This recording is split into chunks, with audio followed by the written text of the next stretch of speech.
아침에 나로 주의 인자한 말씀을 듣게 하소서.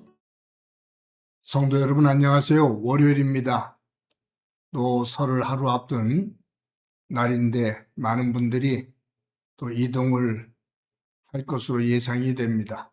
모두 안전하게 부모님 또 고향을 다녀오시기를 바랍니다. 이 시간에 말씀 한 곡 봅니다. 마태복음 14장 1절부터 12절까지의 말씀을 봉독해 드립니다.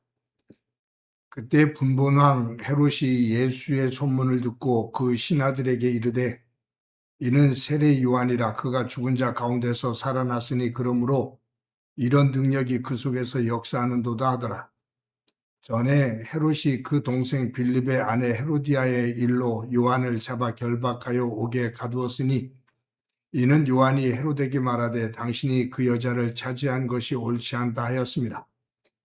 헤롯이 요한을 죽이려 하되 무리가 그를 선지자로 여김으로 그를 두려워하더니 마침 헤롯의 생일이 되어 헤로디아의 딸이 연석 가운데서 춤을 추어 헤롯을 기쁘게 하니 헤롯이 맹세로 그에게 무엇이든지 달라는 대로 주겠다고 약속하거늘 그가 제 어머니의 시킴을 듣고 이르되 세례 요한의 머리를 소반에 얹어 여기서 내게 주소서 하니 왕이 근심하나 자기가 맹세한 것과 그 함께 앉은 사람들 때문에 주라 명하고 사람을 보내어 옥에서 요한의 목을 베어 그 머리를 소반에 얹어서 그 소녀에게 주니 그가 자기 어머니에게로 가져가니라.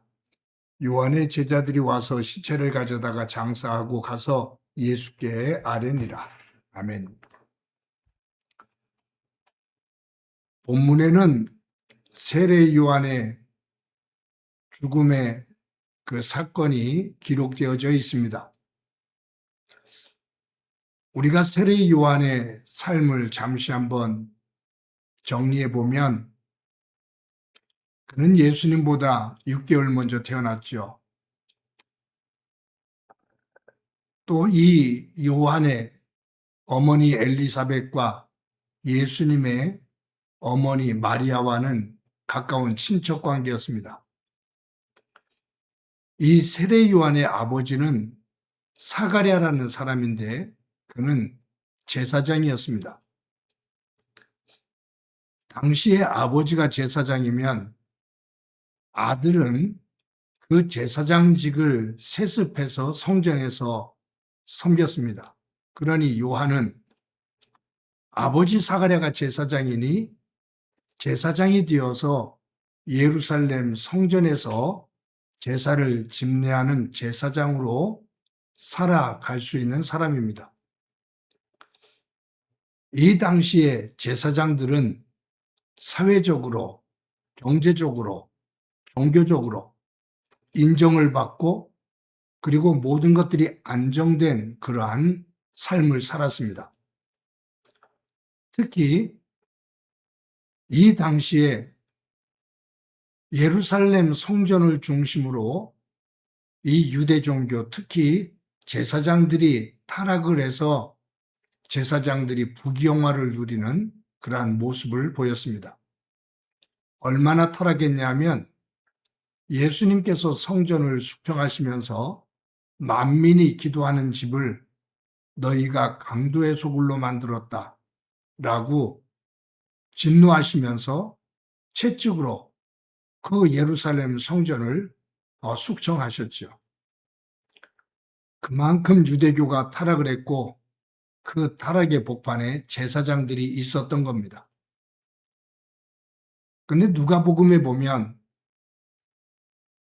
요한의 아버지 사가랴에 대해서 말하면서 그는 의로운 사람이었다라고 기록하고 있습니다. 즉 당시의 유대교와 제사장들이 타락할 대로 타락을 했는데 세례 요한의 아버지 사가랴는 그 타락한 시류에 따라가지 않고 하나님의 말씀을 중심으로 경건하고 정직한 제사장직을 감당했다라는 말이에요. 요한이 성장을 하면서 성전에서 일어나고 있는, 그리고 제사장들 속에서 일어나고 있는 이러한 비리와 부정을 눈으로 목격하게 됩니다. 그는 그 사회를, 그러한 구조의 염증을 느끼며 그는 성전이 아닌 광야로 들어갑니다. 성경에 구체적으로 기록된 것은 없지만 세례 요한이 광야로 들어가서 SNF파 공동체에 소속이 되어 금욕을 하면서 경건한 삶을 살았던 것으로 그렇게 이야기가 됩니다. 세례 요한이 어느 날 광야에 나타나서 이스라엘 백성들을 향해서 회개해라, 천국이 가까웠다 라고 외치기 시작합니다. 400년 만에 등장한 선지자입니다. 온 이스라엘 백성들이 주목합니다. 그리고 세례 요한의 말 한마디에 환호를 하고 또 슬퍼하기도 합니다. 기대를 하고요. 세례 요한이 활동했던 그 기간이 얼마나 됐을까? 기록된 것은 없습니다. 그러나 모든 정황상 살펴볼 때 짧게는 한 1년 정도, 길게는 한 2년 정도 사역을 했던 것으로 보입니다. 짧은 기간이지만 매우 강렬한 활동 기간이었습니다. 회개라 천국이 가까웠다 라고 전하며 하나님의 나라를 전했습니다. 그리고 메시아가 오시는데 자신은 그 메시아의 길을 닦는 그러한 자라고, 그 메시아를 소개하는 광야의 소리라고 자신을 소개합니다. 오실 분의 신발 끈도 풀 수 없는 존재라고 자신을 말하면서 오실 메시아에게 집중하게 합니다. 그런데 이 세례 요한이 헤롯 왕에게 잡혀서 감옥에 갇힙니다. 세례 요한이 감옥에 갇힌 이유는 하나입니다. 뭐냐면 헤롯 왕, 오늘 본문에 나오죠. 헤롯 왕이라고 나오는데 사실은 헤롯 안티파스입니다. 무슨 말이냐면 예수님께서 탄생하실 때 헤롯 왕이 등장하거든요. 그 헤롯을 우리는 대헤롯이라고 부릅니다. 그는 로마에 많은 뇌물을 주고 이스라엘을 다스릴 수 있는 왕권을 얻어서 나라를 다스립니다. 그때 예수님께서 태어나시게 된 거죠. 헤롯은 잔인한 사람이었습니다. 예수님을 죽이기 위해서 그 기점을 중심으로 2년 안에 태어난 아이들은 다 죽입니다. 결국 헤롯은 충이와 벌레가 먹어서 죽게 됩니다. 헤롯이 죽은 이후에 그 아들 4명을 이 중동 지역을 넷으로 분리를 해서 아들 넷이 그 구역을 다스리도록 했습니다. 로마 황제의 허락을 받은 거죠. 그래서 이것을 분봉왕이다 라고 말하는데 이 헤롯 안티파스가 이 예루살렘을 중심으로 해서 다스리게 되는 겁니다. 그런데 이 헤롯 안티파스가 자신의 이복 동생인 빌립 왕, 지금의 레바논 지역 거기를 다스리는 이 빌립 왕의 아내 헤로디아를 사랑하게 됩니다. 그래서 이 헤로디아를, 동생의 아내를 유혹을 해서 자신의 아내로 맞아들여요. 그리고 자신의 아내를 쫓아내버립니다. 있을 수 없는 일이죠. 그때 세례 요한이 헤롯 왕에게 당신이 이런 짓을 하는 것은 잘못한 거다라고 아주 단호하게 지적을 합니다. 이것으로 인해서 세례 요한이 옥에 갇히게 된 거예요.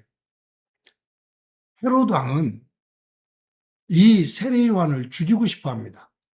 그런데 죽이지를 못합니다. 왜냐하면 군중들이 세례 요한을 너무너무 좋아하기 때문입니다. 세례 요한을 죽였다가는 큰 밀란이 일어날 것 같거든요. 그래서 죽이지를 못하고 감옥에 가둬둡니다. 헤로드 왕의 생일이 됐습니다. 그의 아내 헤로디아의 딸 살로메가 그 연회석에서 춤을 추는데 헤롯이 너무 기쁜 거예요.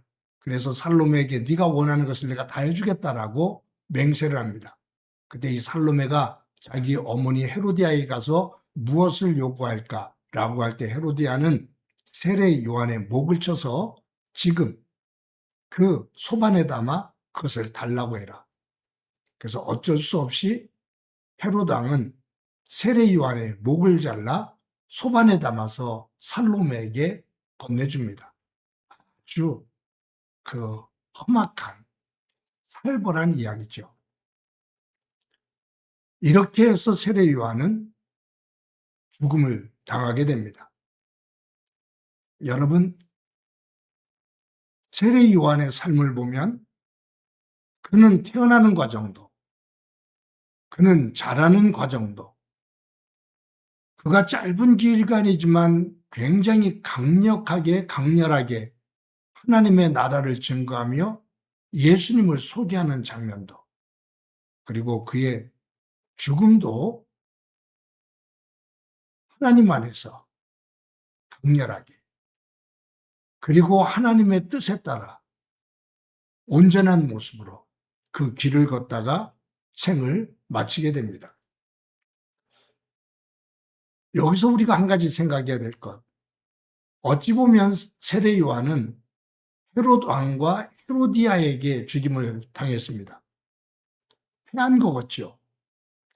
그런데 하나님의 역사 속에 세례 요한의 이름은 하나님께서 높이시고 헤롯 왕과 그의 아내 헤로디아는 그 끝이 매우 비참한 죽음을 겪게 됩니다.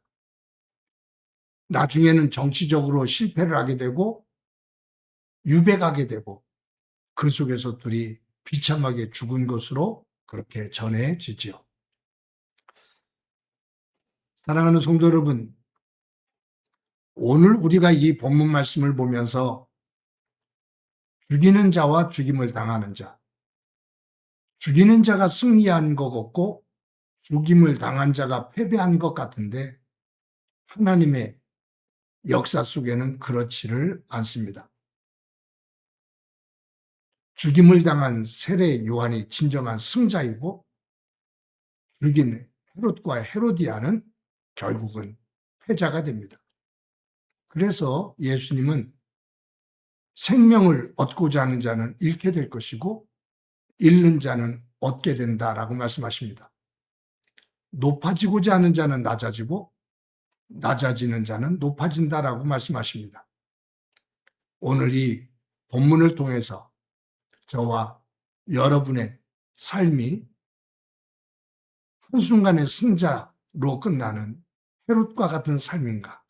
아니면 하나님 안에서 한순간에 낮아지는 것 같지만 영원한 승자로 하나님 앞에 서게 될 것인가?